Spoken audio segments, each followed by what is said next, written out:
A lighter seems simple, but it hides a world of precise micromechanics. It all starts with the strike wheel. Hidden beneath is a tiny tension spring. Its only job is to relentlessly push the flintstone upwards.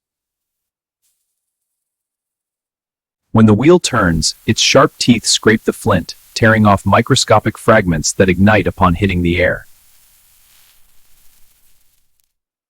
Simultaneously, a precise mechanical lever acts as a seesaw. As one end goes down, the other lifts a brass nozzle. This opens the high-pressure tank. Liquid butane turns to gas, rushing out and mixing perfectly with oxygen. Sparks meet the pressurized mixture. In a fraction of a second, chemistry and friction create fire. A perfect sequence of engineering happening in the blink of an eye, right in your pocket.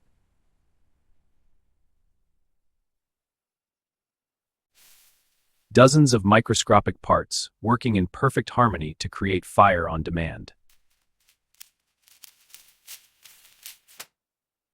Inside the base, highly pressurized liquid butane waits to be released. It naturally boils into gas the moment it hits room temperature. And of course, there's that iconic, satisfying sound of the lid.